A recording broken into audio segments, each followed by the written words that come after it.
Hello everyone, welcome to Mom's Indian Recipes Cooking. ഇന്ന് ഞാൻ ഇവിടെ ഒരു അടിപൊളി റെസിപ്പി ആയിട്ടാണ് വന്നിരിക്കുന്നത്. സേമിയ ടോഫി പുഡിംഗ്. ഇതെങ്ങനെയാണ് ഉണ്ടാക്കാവുന്നത് നമുക്ക് നോക്കാം. അപ്പോൾ നമുക്ക് വീഡിയോയിലേക്ക് പോവാം. ഞാൻ ഇവിടെ എടുത്തേക്കുന്നത് ഒരു 2 പാക്കറ്റ് കൗ മിൽക്കാണ്. അതൊന്ന് തിളച്ച് വരണം. പാനെ പാല് പറ്റി പോകല്ലേ, അതുകൊണ്ട് നമ്മൾ സ്പൂൺ ഇട്ടൊന്ന് ഇളക്കി കൊടുക്കുക. ഇടയ്ക്കിടയ്ക്കൊന്ന് ഇളക്കി കൊടുത്താൽ മതി. എന്നിട്ടൊന്ന് പാലൊന്ന് തിളച്ച് വരുമ്പോഴത്തേക്കിന് നമുക്ക് ഇൻഗ്രീഡിയൻസ് നോക്കാം. ഞാനിവിടെ എടുത്തേക്കുന്നത് റോസ്റ്റഡ് സേമിയ ആണ്. ഇത് ഡയറക്റ്റായിട്ട് റോസ്റ്റഡ് ആയിട്ട് കിട്ടിയിട്ടുണ്ട് കടയിൽ നിന്ന്, അതുകൊണ്ട് ഡയറക്റ്റ് റോസ്റ്റഡ് ഉപയോഗിച്ചേക്കുന്നത്.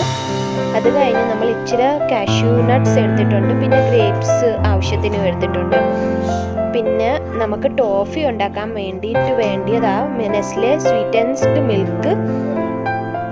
ഇത് ഒരു 90 ഗ്രാമിൻ്റെ പാക്കറ്റാണ്. നമുക്ക് കടയിൽ നിന്നൊക്കെ മേടിക്കാൻ കിട്ടും. നമുക്ക് ടോഫി ഉണ്ടാക്കാനാണ് ഇത് ആവശ്യമുള്ളത്. ഇതൊക്കെ ചേർക്കുമ്പോൾ നമ്മളുടെ സേമിയ പുഡിംഗ് നല്ല ടേസ്റ്റ് വരും. ഇനി നമുക്ക് വേണ്ടിയത് ഷുഗറാണ്. അത് നമ്മൾ 2 പാർട്സ് ആയിട്ട് ഡിവൈഡ് ചെയ്തിട്ടുണ്ട്. 1 പാർട്ട് നമുക്ക് ടോഫി ഉണ്ടാക്കണം, എന്നിട്ട് 1 പാർട്ട് പഞ്ചസാര നമുക്ക് പാലിനും ചേർക്കണം. നിങ്ങൾക്ക് ആവശ്യത്തിന് മധുരം ചേർത്താൽ മതി പാലിന്. ഞാൻ ഇവിടെ ഹാഫ് എടുത്തു വെച്ചേക്കുന്നത് 1 കപ്പാണ്, പക്ഷേ ഞാൻ ചേർക്കുന്നത് ഹാഫ് കപ്പേ ഉള്ളൂ. അപ്പോഴത്തേക്കിന് എനിക്ക് ഹാഫ് കപ്പ് പാലിന് പഞ്ചസാര മതിയായിരുന്നു. ഇനി ഞാൻ എടുത്തേക്കുന്നത് ഒരു ബൗൾ പഞ്ചസാരയാണ്. ആ ചെറിയ ബൗളാണ് എടുത്തേക്കുന്നത്. അത് നമുക്ക് ടോഫി ഉണ്ടാക്കാനാണ്. ഈ സ്വീറ്റൻസ്ഡ് കണ്ടൻസ്ഡ് മിൽക്കും ഈ ബൗൾ പഞ്ചസാര കമ്പൈൻ ചെയ്ത് നമുക്ക് ടോഫി ഉണ്ടാക്കണം.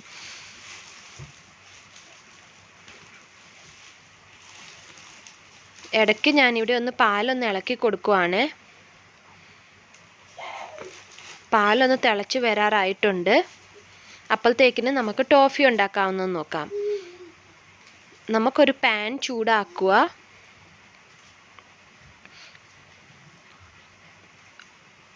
മീഡിയം ഫ്ലെയിമിലേ വെക്കാവുള്ളൂ തീ.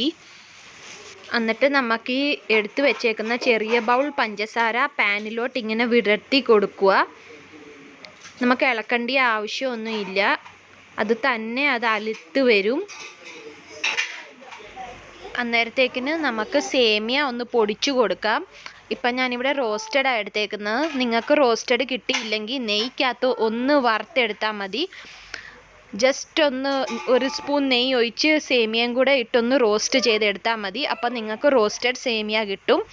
ഇത് ഞാൻ പൊടിച്ചെടുത്തിട്ടുണ്ട്. എന്നിട്ട് നമ്മളുടെ ഇപ്പം പാലൊന്ന് തിളയ്ക്കാറായിട്ടുണ്ട്.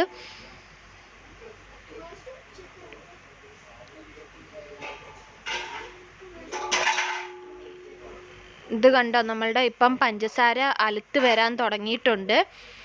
ഇത് കണ്ടോ, നമ്മളുടെ പഞ്ചസാര ഒന്ന് അലുത്ത് വന്നിട്ടുണ്ട്. ഇങ്ങനെ ഒന്ന് അലുത്ത് വരുമ്പോഴത്തേക്കിന് ഒന്ന് ബ്രൗണിഷ് കളർ ഒന്ന് ആകുന്നിടം വരെ ഒന്ന് ഇളക്കി കൊടുക്കണം.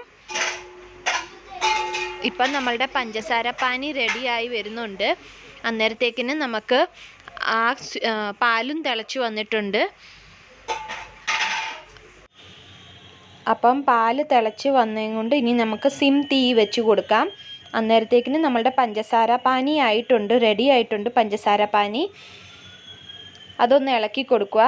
ഇത് കണ്ടോ, നല്ല കാരമലൈസ്ഡ് ടോഫിയുടെ മണമൊക്കെ നല്ല മണം വരുന്നുണ്ട്. അതിൻ്റെ പുറത്ത് നമ്മൾ ഈ ചേർക്കാൻ പോകുന്നത് സ്വീറ്റൻസ്ഡ് കണ്ടൻസ്ഡ് മിൽക്കാണ്. അത് ചേർത്താൽ ഉടനെ നല്ലോണം ഒന്ന് ഇളക്കി കൊടുക്കണം. പെട്ടെന്ന് നമുക്കൊന്ന് ഇളക്കി കൊടുക്കണം. എന്നിട്ട് ആ ടോഫി ആയിട്ട് നമുക്ക് പാലിൻ്റെ അകത്തോട്ട് ചേർത്ത് കൊടുക്കണം. നമ്മളുടെ ഫ്ലെയിം ഓഫാക്കി ഇടല്ലേ, അത് തീ അങ്ങനെ തന്നെ ഇരിക്കണം. ഒരു മീഡിയം ഫ്ലെയിമിൽ തന്നെ തീ ഇരിക്കണം, അല്ലെങ്കിൽ പാലിനകത്ത് അത് കട്ടിയായിപ്പോവും. ഇനി ഞാൻ റോസ്റ്റഡ് സേമിയ പാലിനകത്ത് ചേർത്ത് കൊടുത്തിട്ടുണ്ട്. അതിൻ്റെ കൂടെ നമ്മളുടെ കാഷ്യൂ നട്ട്സും ഗ്രേപ്സും കൂടെ ചേർത്ത് കൊടുക്കുക.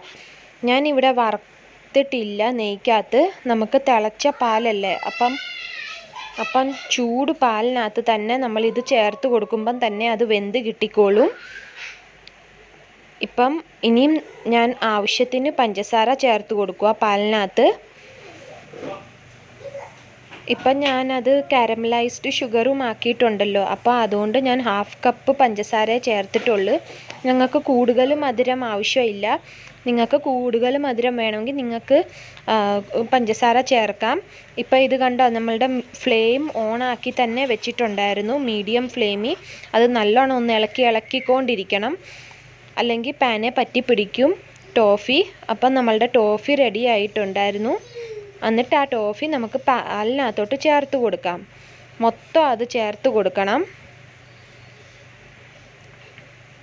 അപ്പം നല്ല അടിപൊളി സ്മെല്ലാണ് വരുന്നത്. നല്ല ടേസ്റ്റി, നല്ല വെറൈറ്റി ഉള്ള റെസിപ്പിയാണിത്. നമ്മൾ സേമിയ ഒക്കെ മേടിക്കുമ്പം പുഡിംഗ് ആയിട്ട് ഉണ്ടാക്കി കൊടുക്കണം പിള്ളേർക്കൊക്കെ. എന്നിട്ട് ഇപ്പം ഇനി നമുക്കൊന്ന് ഇളക്കി കൊടുക്കണം. ഒന്ന് തിളച്ച് വരുന്നിടം വരെ നമുക്കൊന്ന് മിക്സാക്കി കൊടുക്കാം. ആ ടോഫിയൊക്കെ നമ്മൾ ചേർത്തതല്ലേ, അപ്പം നല്ലോണം ഒന്ന് ഇളക്കി കൊടുത്ത് കഴിഞ്ഞപ്പോഴത്തേക്കിന് ദേ ഇപ്പം ഒന്ന് ബോയിലായി വന്നിട്ട് ഒന്ന് കട്ടിയാകാൻ തുടങ്ങിയിട്ടുണ്ട്. നമ്മളുടെ സ്വീറ്റൻസ്ഡ് കണ്ടൻസ്ഡ് മിൽക്കൊക്കെ ചേർത്തതുകൊണ്ട് നമ്മളുടെ പാല് ചെറുതായിട്ട് പുഡിങ്ങായിട്ട് വരുന്നുണ്ട്. ഇത് കണ്ടോ, നല്ല കട്ടിയാകാൻ തുടങ്ങിയിട്ടുണ്ട്. ഇപ്പം പാല് കുറുകി വന്നിട്ടുണ്ട്. അപ്പം നമ്മളുടെ അടിപൊളി റെസിപ്പി റെഡി ആയിട്ടുണ്ട്. നിങ്ങളെല്ലാവരും ഇത് വീട്ടിൽ ട്രൈ ചെയ്ത് നോക്കണം. ഇത് തണുത്തതിൻ്റെ ശേഷവും അല്ലെങ്കിൽ നമ്മളുടെ ഇച്ചിരി ചൂടോടെയോ നമുക്ക് സെർവ് ചെയ്യാവുന്നതാണ്. നിങ്ങൾക്ക് എൻ്റെ വീഡിയോ ഇത് ഇഷ്ടപ്പെട്ടിട്ടുണ്ടെങ്കിൽ പ്ലീസ് ലൈക്ക് ചെയ്യണം, ഫ്രണ്ട്സിൻ്റെ കൂട്ടത്തിൽ ഷെയർ ചെയ്യണം. അപ്പം നമ്മളുടെ അടിപൊളി റെസിപ്പി ടോഫി സേമിയ പുഡിംഗ് റെഡി ആയിട്ടുണ്ട്. നമുക്കിതൊരു കപ്പിനകത്ത് എടുക്കാം. പക്ഷേ അതിൻ്റെ മുന്നിൽ നമുക്ക് ചൂടോടെ തന്നെ 1 സ്പൂൺ നെയ്യ് ചേർത്ത് കൊടുക്കുക. എന്നിട്ട് തീ ഓഫ് ചെയ്തേക്കാം. നെയ്യ് ചേർത്ത് കഴിയുമ്പോഴത്തേക്കിനൊന്ന് ഇളക്കി കൊടുക്കുക.